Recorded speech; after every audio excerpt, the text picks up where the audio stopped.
चावरे कामगार पाठवले तुम्ही कामावर तो वहिनी साहेबांनी चिमनरावांशी बोलून घेतलंय ना?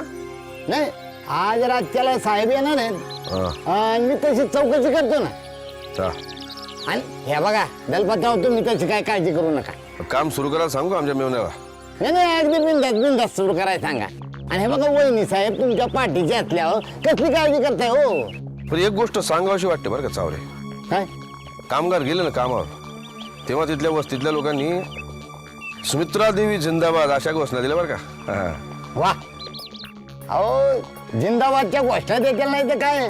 अहो वहिनी साहेबांनी त्यांच्या पोटा पाण्याचा प्रश्न सोडवलाय. या कामाने कामगारांच्या मीठ भाकरीचा प्रश्न सोडवलाय वहिनींनी. अहो हे वहिनी साहेबांनी जर ऐकलं ना तर त्यांना अतिशय आनंद होईल. हा आणि हे काम सुरू झाल्याबद्दल मी सांगतो ना वहिनी साहेबांना की हे चिमनरावांच्या कानावर घालायला. हा बर येऊ का? हा येतो. हा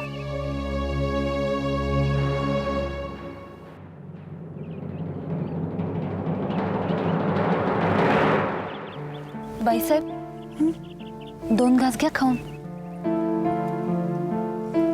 जरा पाणी आणतेस का ग बाय? विसरले बघ. जी आणते आणते. ना तिखट बी घेऊन ये वस्तीवर. आणते.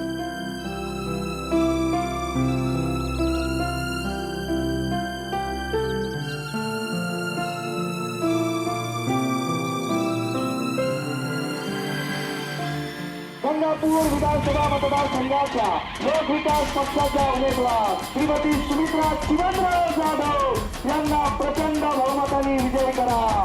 त्यांची निशाणी उगवता सूर्य उगवता सूर्य उगवता सूर्य.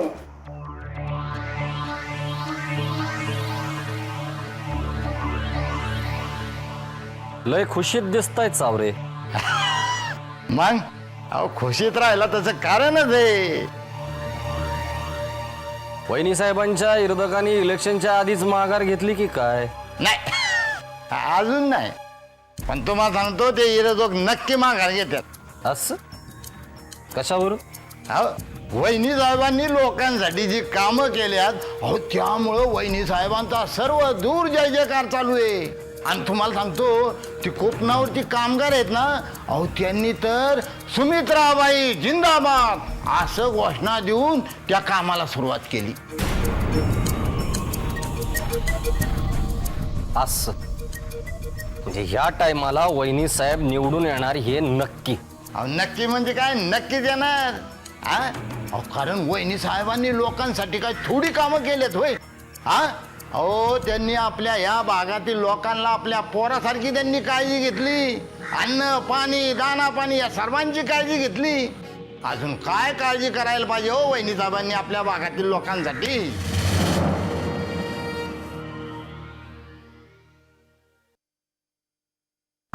तोंड गोड केलं पाहिजे तुमचं. का एवढी चांगली बातमी घेऊन आला सा, अजून काय कारण पाहिजे? तोंड तर गोड करणारच आहे पण आत्ता नाही. वहिनी साहेब निवडून आल्यावर आणि ते बी एकदम दणक्यात. येऊ का? येतो. हा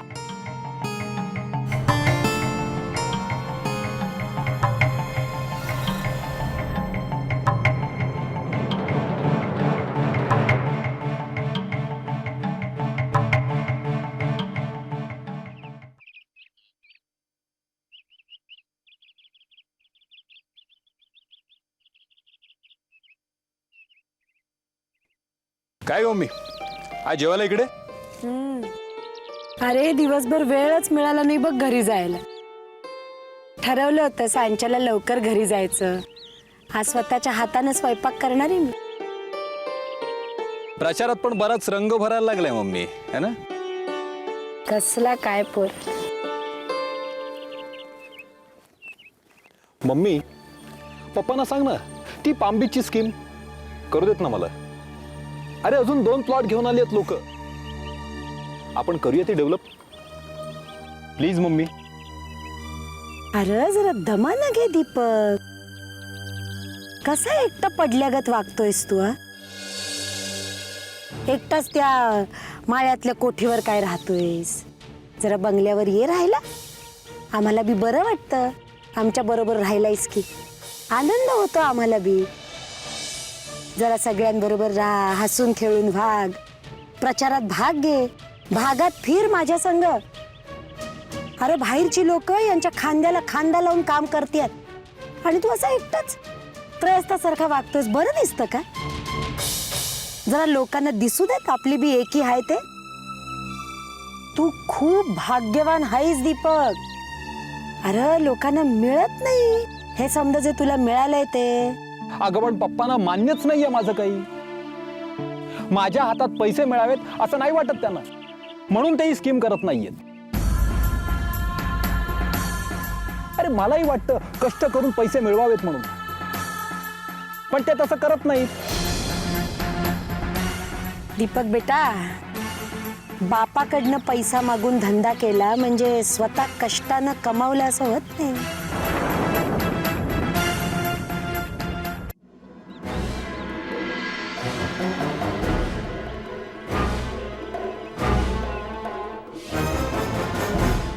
सरपंच कांबळे साहेब, काय म्हणतंय कुंपणाचं काम? समजा कसं व्यवस्थित चाललंय साहेब. बाई साहेबांनी तर वस्तीचा पार कायापालटच केलाय. कुंपणाचं काम चालू केलं आणि सर्वांसाठी रोजगार उपलब्ध झाला. लोकांच्या हातात 4 पैसे खेळतात आता. खरं आहे गड्या, या इलेक्शनला वहिनी साहेब विजयी होणार याची आम्हाला खात्रीच आहे. हे बघ, बॅनर पोस्टर जय्यत तयारी केली आहे. वाईट एकाच गोष्टीचं वाटतंय, तो दलपत आपल्या मतदारसंघात घुसतो. म्हणजे मी काही समजलो नाही साहेब. अरे येड्या, वहिनी साहेबांना राजकारणाला काही कळत नाही. त्या दलपतनं सांगितलं आणि वहिनी साहेब धावल्या तुमच्या बकरेवाडीचा विकास कराया. आता हे दलपत सांगतोय म्हणजे त्यात काहीतरी राजकारण असणार हे आमच्या वहिनी साहेबांना कळतच नाही. पण साहेब तुम्ही काय म्हणताय ते मला पण कळत नाही.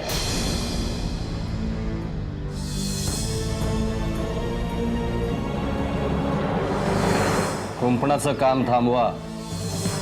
तो दलपत आपल्या मतदारसंघात घुसू पाहतोय, त्याला थांबवा. कळलं? पण बाईंनी लोकांनी शब्द दिलाय. असं? कांबळे साहेब, आमच्या शब्दावर तुम्ही झेडपीची मुकादम झालात, विसरताय? पण साहेब बाई खवळत्याल. त्यांना समजवायचं काम आमच्याकडे लागलं. पण ह्या दलपतनं जर का मतदारसंघ फोडला तर तो जोडणं किती कठीण जाईल हे माहितीये का गड्या? पण साहेब कांबळे साहेब, मागच्या वर्षी नवीन बांधलेला रस्ता पाण्यात वाहून गेला, त्याची चौकशी अजून बाकी आहे. हा, आता तुम्ही कोणाच्या बाजूने जाताय त्यावर त्या चौकशीचा निकाल लावीन म्हणतो. साहेब आम्ही तर तुमची माणसं. तुम्ही म्हणाल तसं घडल. तुम्ही एकदा हुकूम तर करा. देवाची आज्ञा आहे, कुंपणाचं काम थांबवा. त्या दलपतला आपल्या मतदारसंघात घुसू देऊ नका. तुमच्याच्यानं जेवढं होईल तेवढं करा. कुणाचाही आणबाण ठेवायची काही गरज नाहीये. बाकी देवाची मर्जी. निघा.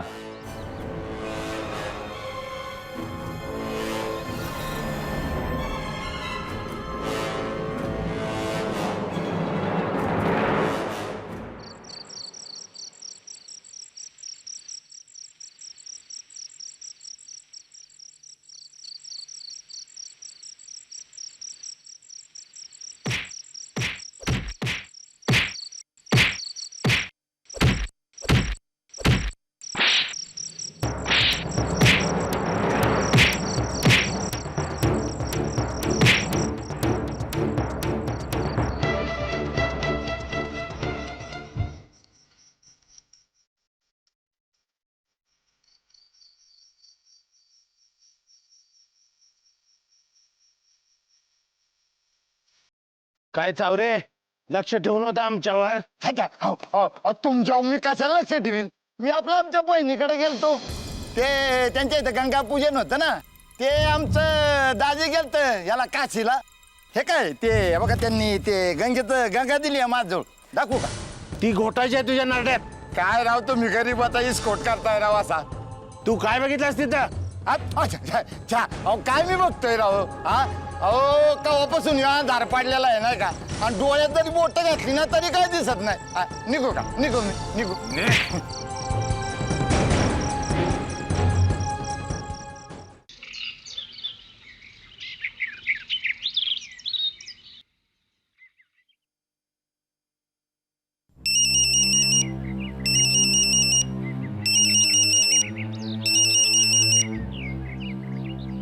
सुमित्रा, दलपतला काम सुरू करायला तू सांगितलंय हो. का? तुला सांगितलं होतं ना मी की मला किंवा ऐपतला विचारल्याशिवाय काही करायचं नाही म्हणून.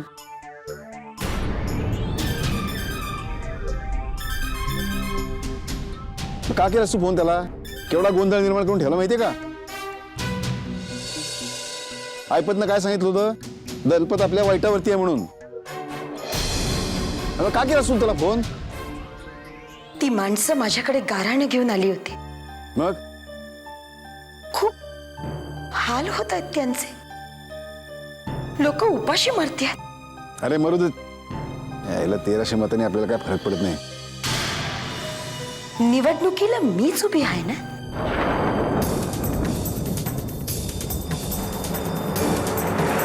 मी लोकांच्या मध्ये जाते.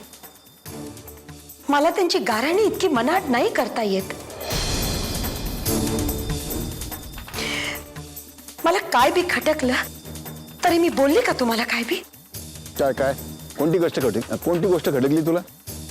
मुख्यमंत्र्यांचा फोन आला होता ना, प्रचाराला येऊ का विचारायला. हो मग त्यांना येऊ नका म्हणून सांगितलं ना. हो. अरे काय गरज नाही आपल्याला त्याच्या प्रचाराची. मी काही बोलले का? विषय तरी काढला का? हे बघा, तुम्ही विषय काढायचं काय कारण नाहीच आहे. तुम्हाला काय कळतं त्यातलं? नसल कळत. काय बी कळत नसल मला. अहो पण मी निवडणुकीला उभी आहे. मी लोकांच्या मध्ये जाते. मला कळायला नको 4 महत्वाच्या गोष्टी? काय चाललंय, काय निर्णय घेतलाय, आजूबाजूच्या लोकांना सांगताय तुम्ही आणि मला काय बी ठाव नसतंय. बरोबर आहे का हे? कळायला नकोत मला बी काय चाललंय, काय निर्णय झालेत? किती विचित्र अवस्था होते माणसाची. समजू शकता का तुम्ही? काय चालू केलं तुम्ही सुमित्रा? हा? मी इतकं बोलून बी तुमचं हेच म्हणणं आहे?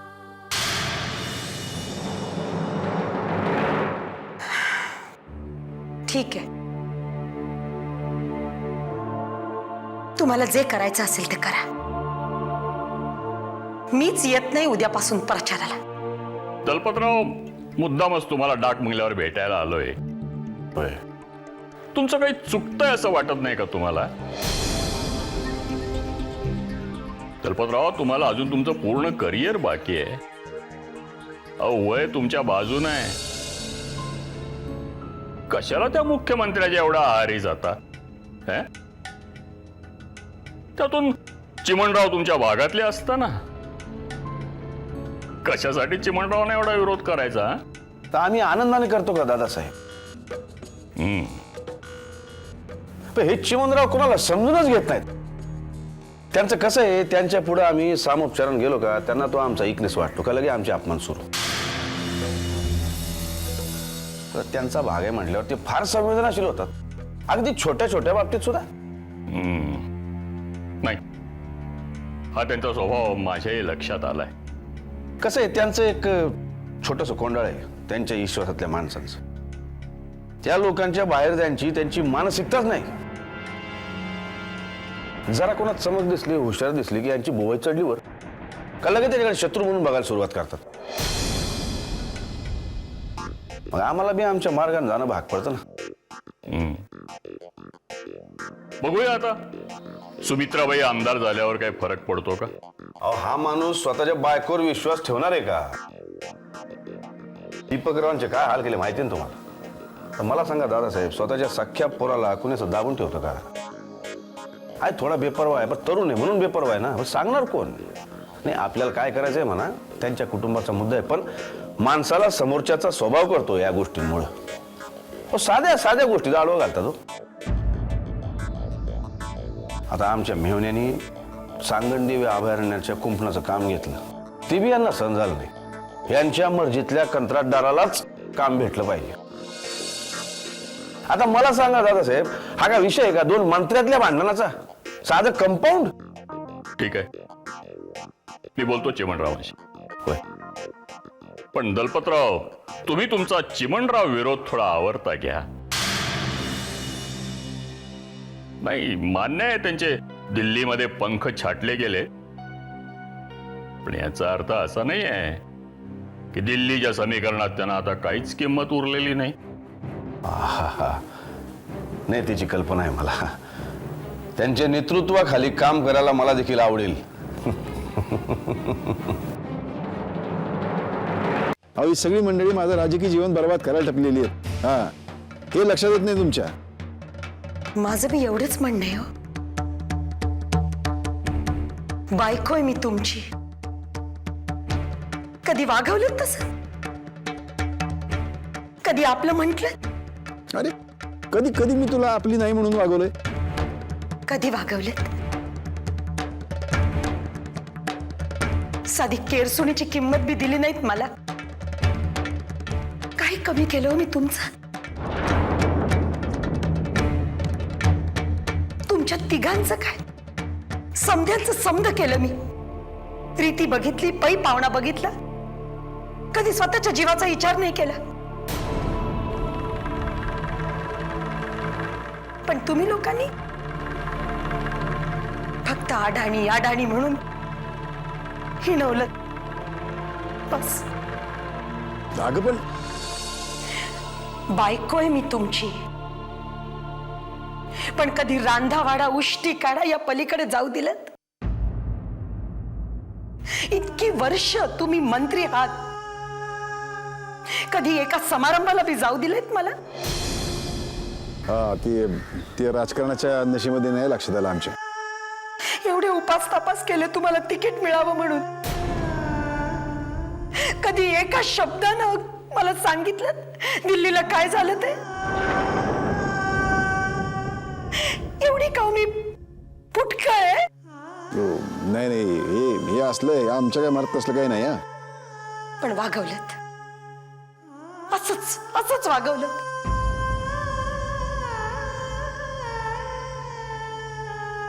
आता बी हेच समजलत ना, ही अडाणी म्हणून हिने दलपतला काम दिलं, ही अडाणी. पण नाही हो, तसं नाहीये.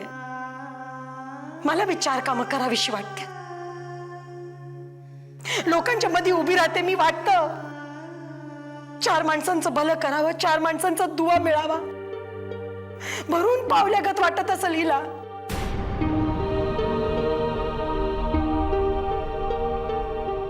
कधी चुकून विचार केलात माझा? काय चार फुटकळ काम करायला निघाले ना मी? साखर कारखाना तर नाही ना उभा करायला गेले? करू देव. चार चांगली कामं लोकांसाठी मला बी करू दे. निदान हा देह ठेवण्यापूर्वी पांडुरंगाला सांगायला तरी काहीतरी. हा, ठीक आहे ठीक आहे. हे बघा मी सांगतो, करा तुमच्या मनात येईल तसं करा. पण तुम्हाला एक सांगून ठेवतो, राजकारणात एवढं भावनिक होऊन नाही चालत.